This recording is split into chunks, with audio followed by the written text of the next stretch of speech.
안녕하세요. 참 세상에는 많은 일이 벌어지는 것 같아요. 저에게도 믿기 힘들 정도로 마음 아프고 다시는 돌이키고 싶지 않을 정도로 비참하고 슬펐던 순간들이 있었습니다. 제가 나이가 65년생입니다. 나이가 좀 있죠? 저는 시골에서 자랐는데요. 워낙 순수하고 비 오면은 미꾸라지 잡아서 엄마 가져다 드려 추어탕도 해 먹고 배고플 때 다슬기 잡아서 냄비에 소금 살짝 쳐서 애들이랑 빼먹기도 하고 그러면서 자랐죠. 순박하게 살던 제가 20살이 되어 서울에 올라갔을 때 제 인생도 180도 바뀌게 되었어요. 한 남자를 만나고 나서부터 저는 예상치 못했던 일들을 겪게 되었고 그게 저를 무너뜨리고야 만 거죠. 그 남자는 저보다 10살이나 많은 남자였어요. 가족들의 품을 떠나서 병원에 취업을 하게 된 저는 사회생활이라는 것을 처음 해보게 되었고 그 과정에서 저를 돌볼 틈도 없이 많이 무너지고 상처받고야 말았습니다. 시골 출신의 배운 것 없는 어린 여자를 얼마나 사람들이 만만하게 보았겠어요. 마음이 아프고 찡하고 또 속상하기도 하고 그랬죠. 그때 저는 누군가에게 의지할 사람이 필요했고 마침 저에게 호감을 표시하는 병원 의사인 그 남자를 만나게 된 거였어요. 저는 어렸을 때부터 의사에 대한 환상이 있었고 도깨비 감투 같은 것이 저에게 씌워지면서 이 남자를 놓치면 안 되겠다는 생각이 들었습니다. 그렇게 그 남자와 교제를 하던 중에 예상치 못하게 임신을 하게 되었습니다. 피임까지 꼬박 했는데 갑자기 찾아온 뱃속의 생명체는 저를 혼란스럽게 했지만 저와 교제하고 있었던 남자는 저에게 걱정하지 말라고 아무런 겁먹지 말고 내가 당신을 지킬 거라고 하면서 청혼을 했습니다. 아이는 내가 책임질 거니까 나에게 기대라고 하면서요.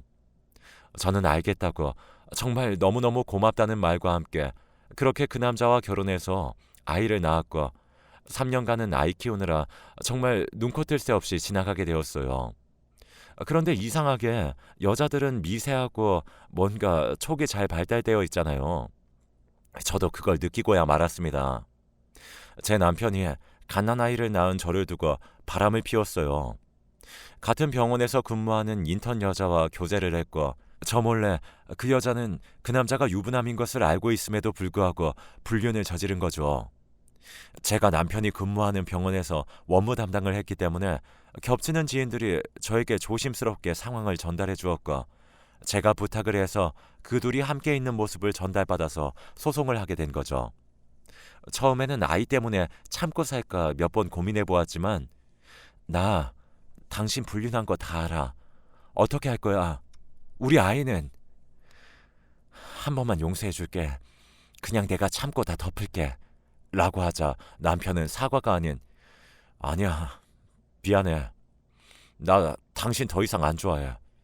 나 지금 만나고 있는 이 여자가 내 인생의 정말 첫사랑이자 끝사랑이 될 것 같아.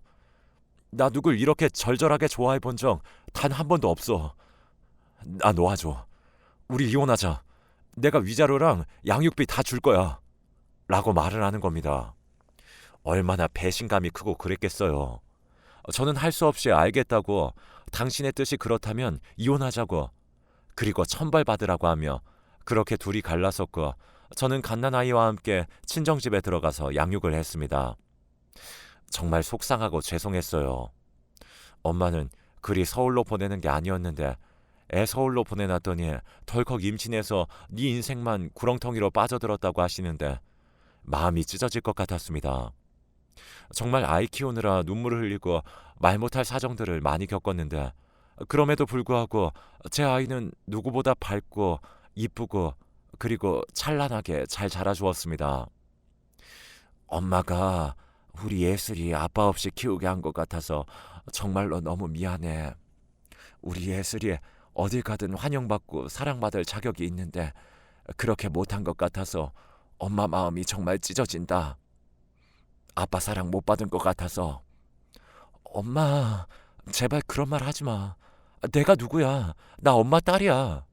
엄마 딸은 아빠 사랑 안 받아도 항상 잘 살 수 있어. 알겠지? 그러니까 엄마, 너무 걱정 마. 그리고 엄마 사랑 너무 많이 받아서 내 마음속에서 지금 그 사랑 흘러 넘치고 있어. 알고 있지, 엄마? 하면서 씩 웃었습니다. 저는 그런 딸에게 참 고마웠어요. 딸은 고등학교를 서울로 가게 되었습니다. 특수고등학교를 갔기 때문이었어요. 아무래도 제가 서울에서 혼자 상경했다가 사람들에게 치이고 많은 상처를 받으면서 힘들었던 적이 있었기 때문에 딸이 무척 걱정이 되어서 저도 딸과 함께 서울로 올라갔어요. 솔직히 말하면 지방에서 사는 게 물가도 그렇고 집값도 그렇고 훨씬 더 살기 편한데 딸을 혼자서 서울로 보낼 수는 없으니까 제가 빚을 내서 이사를 간 거죠.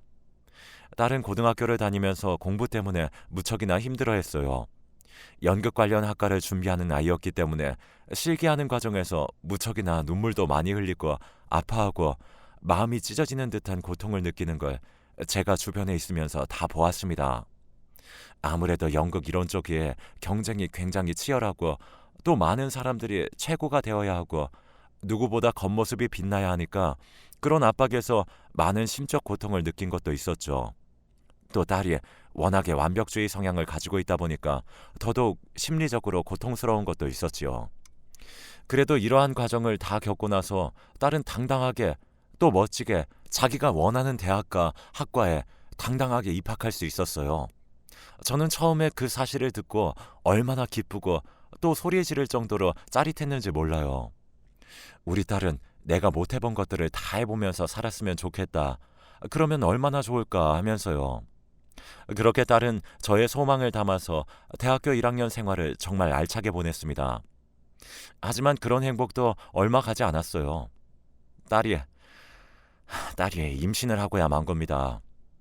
저와 똑같은 절차를 밟게 된 거였어요. 엄마, 혹시나 해서 그래서 임신 테스트 해봤는데 2줄 나왔어. 나 어떡하면 좋아? 라고 하는 거예요. 저는 너무나 놀랐고 아니 그게 진짜냐고 자세히 말해보라고 장난치는 거 아니냐고 딸에게 몇 번이고 되물었어요. 하지만 딸은 농담 아니야. 나 진짜 심각해. 하면서 주머니에서 테스트기를 보여주는 겁니다. 심장이 쿵 하고 내려앉는 듯한 충격에 머리로 전해졌고 현실을 부정해봤지만 달라지는 것은 전혀 없었습니다. 제 딸이 대학교를 다니면서 저 모르게 남자친구를 사귀게 되었고 그 불장난 같은 사랑에 빠져서 결국 아이를 가지게 된 거였어요. 저도 20살 무렵에 아이를 가지게 되어서 남편과 한급하게 결혼하고 이혼하고 아이 키우면서 젊은 시절을 싹 다 흘려보냈잖아요. 제발 내 딸은 내가 지나온 길을 밟지 않기를 바라는 마음에서 내가 빚까지 내어서 서울로 따라간 건데 정말 너무너무 비참하더라고요. 왜 특히 나에게 이런 일이 생긴 건지 하면서요. 엄마가 이혼하고 나서 너 키우느라 정말 힘들었어. 다른 여자아이들은 대학 다니면서 행복하게 하하호호 웃으면서 인생 즐길 때 엄마는 그렇지 못했단다. 그래서 딸만큼은 학교 다니면서 남들과 다를 것 없이 인생 즐기고 그렇게 살길 바랐는데 딸아, 다시 한번 생각해보면 안 되겠니? 엄마, 나도 무서워. 앞으로 내게 펼쳐질 일들이. 그런데 나 이 아이 지우는 건 못하겠어. 그냥 나 평소에 아이 좋아하고 빨리 결혼하고 싶었으니까 그 순간이 일찍 찾아온 거라고 생각하고 이 상황을 그냥 기쁜 마음으로 받아들일래. 그게 내게 훨씬 더 편할 것 같아. 라고 하는 겁니다. 확고한 딸의 의견이니까 제가 꺾을 수 없었고 저는 받아들일 수밖에 없었습니다. 우리 딸이 그런 인생을 살고 싶다는데 제가 감히 어떻게 거기서 반대를 하겠어요. 알겠다고 한 뒤에 딸의 남자친구를 만났고 앞으로 어떻게 해야 할지 물어봤습니다. 딸의 남자친구는 같은 대학교 의대에 다니고 있었어요. 그래서 자기 졸업할 때까지 2년 남았으니까 2년 동안 저희 친정에서 지원받고 졸업하면 바로 병원에 페이닥터로 들어가서 아이랑 이 여자 지키겠다고 말하더라고요. 참 마음이 싱숭생숭했습니다. 아이 아빠도 의사인데 나랑 결혼하기 전에 저렇게 똑같이 말했다가 결국에 나 버리고 이혼했다고 예비 사이 앞에서 말하고 싶었어요. 너도 이런 절차를 밟아서 혹시라도 내 딸한테 마음 아픈 일 생기게 하면 엄마인 내가 절대로 가만 안 있을 거라고 하면서요. 그런데 그 어린 아이들에게 제가 저주의 말을 퍼붓는 것은 아니라고 생각하고 저는 한숨만 더 푹 쉰 채로 알겠다고 말했습니다. 예비 사돈댁과 만나서 이야기를 하고 깊은 고민 끝에 사돈댁에서 아이들이 살 집을 마련해주고 일정 생활비를 지원해주겠다고 약속을 한 뒤 둘은 혼인신고를 했어요. 몇 달 후 손녀가 태어났고요. 정말 손녀는 이뻤습니다. 제 아이도 딸을 지켰으니까 자기가 한 결정에 절대로 후회가 없고 지금 너무나 만족스럽다고 했어요. 저는 딸의 그러한 결정이 참 자랑스러웠습니다. 자기 소신대로 결정해서 후회 없는 인생을 산다는 것 자체가요. 딸의 등을 두들기면서 우리 딸은 엄마 딸이라서 이렇게 똑부러지게 사는구나 하면서 딸을 도와서 손녀의 양육을 시작했습니다. 그런데 앞으로 술술 풀리는 인생길만 남은 줄 알았던 그때 세상에 말도 안 되는 일이 펼쳐진 거예요. 손녀의 건강에 큰 이상이 생긴 겁니다. 6살 때 소아백혈병에 걸린 거였어요. 아이가 기침할 때 토를 하고 갑자기 픽픽 쓰러지더니 남들과 다르게 유난히 삶에 지쳐하는 모습을 보였거든요. 저는 이상해서 빨리 병원에 데려가자고 했고 거기서 백혈병 판정을 받고 바로 암센터 병원으로 들어가게 되었습니다. 딸은 멘붕이 와서 하루 종일 병원에서 살았어요. 저는 일을 해야 해서 틈날 때마다 딸과 손녀를 찾아갔고요. 항암 치료가 시작되자 이쁘던 제 손녀는 머리가 다 빠지고 미라처럼 살도 쭉 빠지면서 무척이나 고통스러워했어요. 저는 그걸 다 지켜보는데 어른도 견디기 힘든 항암을 어린아이가 견디다니 너무나 안쓰럽고 힘들 거라고 생각했습니다. 그래도 분명히 완치할 수 있을 거라고 굳게 마음을 먹었어요. 그런데 하늘도 무심하시지 천사 같은 제 손녀를 황망하게 데려가 버린 겁니다. 아직 꽃도 피워보지 못한 그 아이를요. 제 딸은 딸을 잃고 난 뒤에 말로 표현할 수 없는 커다란 슬픔을 느꼈어요. 저는 그런 딸을 보면서 제 마음이 찢어질 듯이 고통스러웠고 이걸 어떻게 하면 좋니 하면서 하루하루 그냥 미라처럼 살게 되었고요. 진짜 이거는 아니라는 생각 때문에 마음을 다잡기가 너무 힘들었습니다. 저도 힘들었지만 딸이 더 힘들 게 뻔했기 때문에 딸을 위로해 주려고 무척이나 많은 노력을 했어요. 우리 딸 괜찮다고 생명은 다 저버리기 마련이고 건강하게 애도를 해야지 다음에 찾아올 생명도 건강하게 받아들일 수 있다고 하면서요. 사실 제가 아무리 옆에서 위로를 해봤자 남편이 옆에서 아내를 토닥여주고 위해주고 그런 게 가장 중요하잖아요. 그래서 저는 남서방한테 우리 딸 좀 잘 위로해달라고 남서방 지금 힘들 거 나도 잘 알고 있는데 남서방에 그래도 내 딸보다 더 이성적이고 강하니까 좀 마음을 써달라고 했죠. 그런데 그럼 난서방이 저와 제 딸을 배신한 겁니다. 손녀가 죽었음에도 불구하고 저희 둘 몰래 불륜을 하고 있었던 거였어요. 페이닥터 같이 하는 이혼녀랑요. 그걸 어떻게 알았냐면요. 제 딸의 친구가 말해준 거랍니다.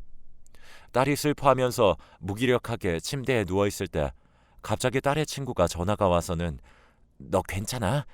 아이 하늘나라에 보내면서 얼마나 힘들었겠어. 난 괜찮아. 전화해줘서 고맙다. 그래 다행이야. 그런데 있잖아. 너 남편이랑 이혼했어? 아니. 무슨 말이야 그게? 뭐? 이혼한 거 아니었어?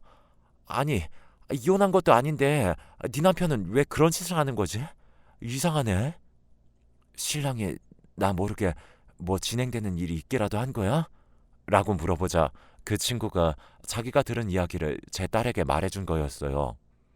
자기 친구가 남편이 근무하는 병원에 교통사고로 입원을 해서 치료를 받고 있는데 입원하고 밤늦게 물 마시러 나갔다가 사위가 거기 이혼한 여자 부원장이랑 작은 방에서 소리를 내면서 이상한 짓 한 것을 봤다고 말을 하고는 그 찰나를 문틈 사이로 찍었다고 합니다.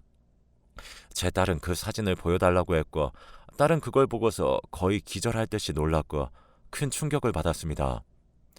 정말 전 남편이랑 내 사위가 똑같은 일을 하는구나 하면서 속이 부글부글 끓어오른 저는 참을 수 없는 분노를 느꼈고 바로 사위에게 찾아가서 힘껏 뺨을 내리쳤습니다. 자네가 그러고도 사람이야?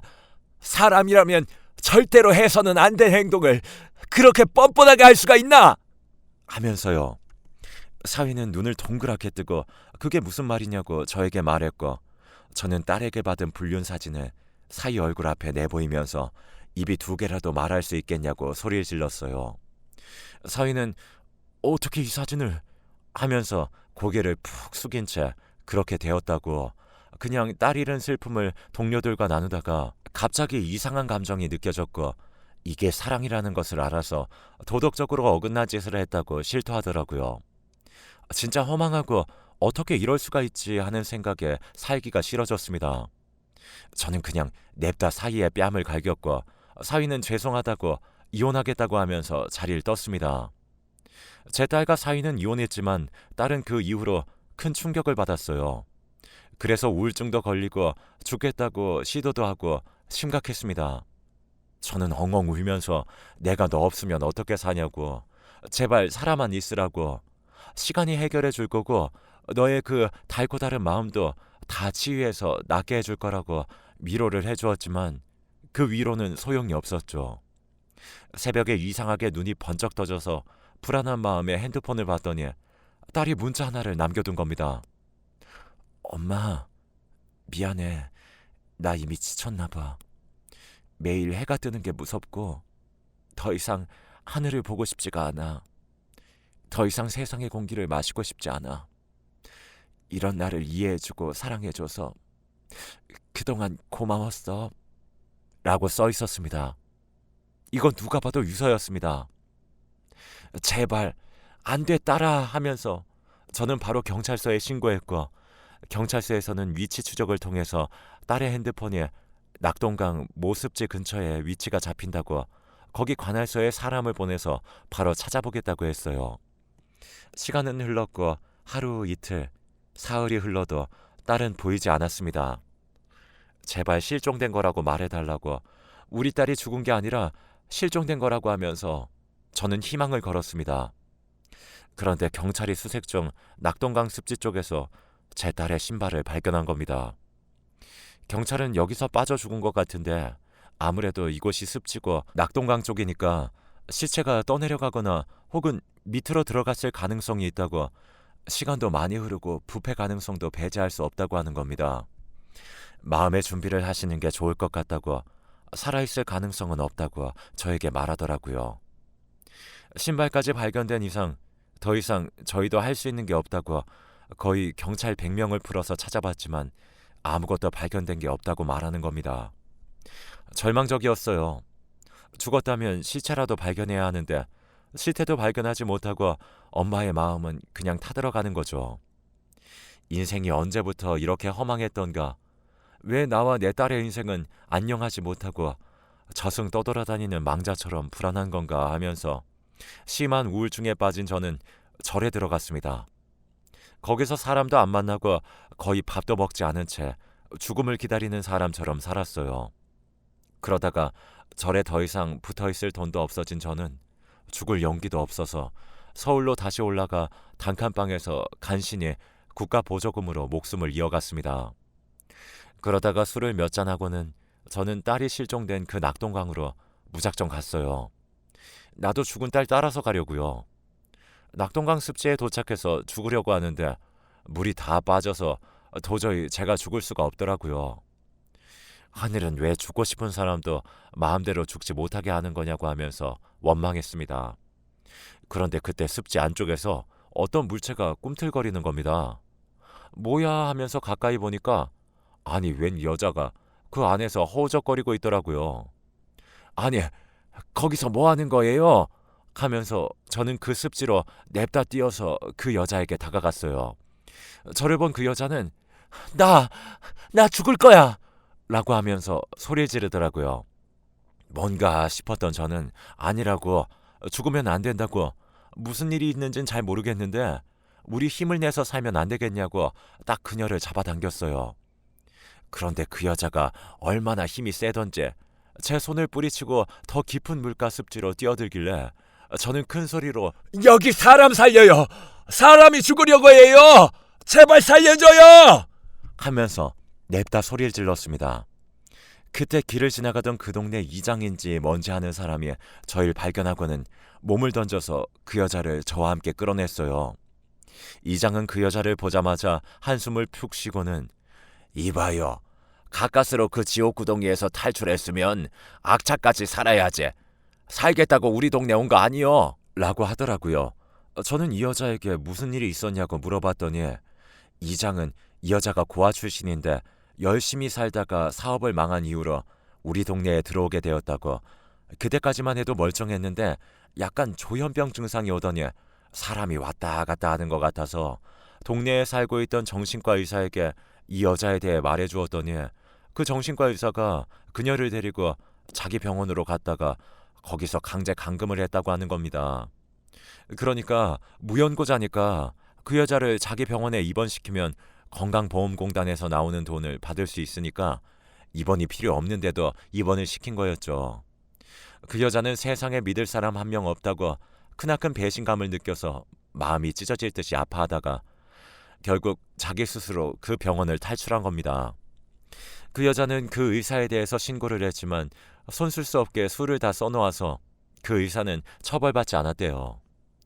그 동네에서 그 의사는 이사를 갔고 그 여자만 그 동네에 다시 들어가게 되었는데 트라우마가 생긴 것인지 그냥 더 이상 삶의 의지가 없다고 이장님한테 상담을 받다가 낙동강에 몸을 던지려고 하다 그때 저에게 발견된 거였고요. 저는 마음이 너무 아팠습니다. 이 험한 세상에서 정말 풍파 없이 사는 게 얼마나 힘들까 하면서 눈을 꼭 감았어요. 제 친딸이 생각나더라고요. 저는 그 여자에게 제 친딸의 사진을 보여주며 말했습니다. 내 딸도 똑같이 힘들어하다가 이 낙동강에서 몸을 던졌어. 시체도 못 찾고. 아이고, 정말 너무 슬프네. 신발만 낙동강에서 발견되었는데 나는 시체를 못 찾아서 우리 딸이 살아있는지 죽었는지 아직도 모르겠어. 그런데 이런 자식 잃은 엄마도 사는데 이쁘고 젊고 아직 가능성 무궁무진한 아가씨가 왜 허망하게 죽으려고 하는 거야? 하면서 막 다그쳤습니다. 그런데 제 딸의 사진을 본 그 여자가 엄청 토끼 눈을 하면서 이 사람 그 병원에 있던 여잔데? 하면서 그 병원에서 자기가 정상인이라고 우기던 여자가 있었다며 제 딸을 봤다고 하는 겁니다. 저는 너무 놀랐죠. 내 딸이 설마 하면서 그 병원이 어디냐고 저는 물었고 그 여자가 병원 이름을 말해준 순간 쎄한 기분이 들었어요. 그 안에 그럼 내 딸이 감금되어 있을 가능성이 있겠구나 하면서 미친 사람처럼 거기 무작정 찾아가려고 했습니다. 그런데 이장은 그 병원 우리 동네에 살았던 의사놈이 운영하는 곳인데 쉽지 않을 거야. 일단 내가 그놈이랑 친분이 있으니 그놈의 병원에 찾아가서 내부를 보고 그리고 그쪽 딸을 찾아보겠습니다. 라고 했어요.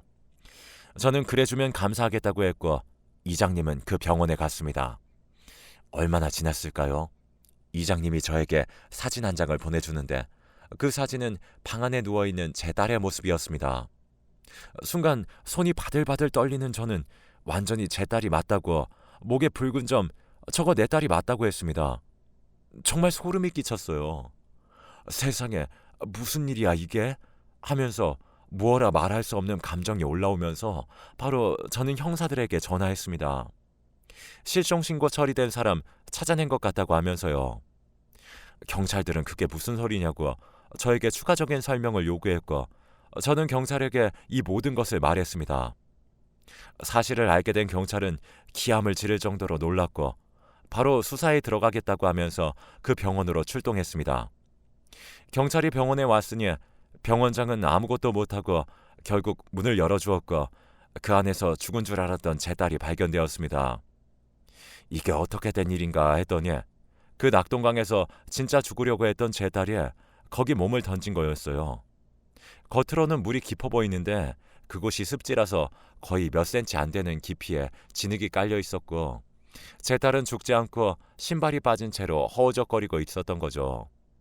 그때 제 딸이 무진장 술을 많이 먹었고 인사불성인 상태라서 본인 이름도 뭣도 아무것도 기억하지 못하는 상태에서 제 딸을 발견한 미친 정신과 의사가 자기 병원으로 무연고자인 줄 알고 끌고 간 겁니다.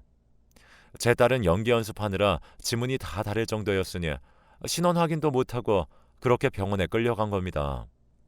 무슨 이런 일이 다 있나 싶었죠. 그런데 이제 공단에서 돈을 받으려면 그 사람 신원이 필요한데 제 딸이 말을 안 해주고 자기는 정상인이라고 주장하니까 안 그래도 자기가 비슷한 사건으로 고소당했는데 이번에 또 이 여자가 밖에 나가서 자기를 고소하면 자긴 진짜 감옥 갈 수도 있으니까 안 되겠다고 제 딸을 거기서 강제로 감금한 거예요. 억장이 무너지고 속에서 천불이 났죠. 아니, 왜 이런 일이 발생한 건지, 내 딸이 무슨 죄가 있어서 이런 일을 겪어야 하나요? 사건의 중요성을 파악한 경찰은 바로 구속영장 청구를 했고 바로 그 의사는 구속되었습니다. 그리고 제 딸은 대학병원으로 가서 검사를 하고 상담을 받았어요. 정신적으로 극도로 예민하고 불안정한 상태라고 하면서요. 마음이 아팠죠. 우리 딸 그 누구보다 성실하고 착하게 살았는데 어떻게 이런 일이 발생한 거지 하면서 마음이 아팠습니다. 그래도 딸은 저에게 말하더라고요. 엄마, 나 이번 일을 마냥 나쁜 일로만 생각 안 하려고 사는 게 싫어서 죽으려고 몸을 내던진 내게 누군가 새로운 삶을 살 수 있게 만드는 계기를 준 거라고 난 생각해. 그래서 나 지금 행복해. 감금되어 있다가 일상을 되찾았으니까 이보다 더 좋을 일은 없다. 정말로 그 의사 덕분에 안 죽고 엄마 얼굴도 볼 수 있고 나 이제 힘내서 살 거야. 남자 때문에 눈물 흘릴 일도 없을 거고 또 남자가 뭐라고 내 자신을 깎아내리고 그랬는지 그런 짓 절대 안 할 거야.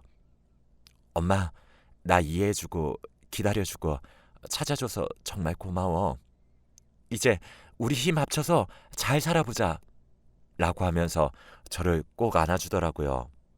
저는 우리 딸이 살아있었구나. 이건 기적이야.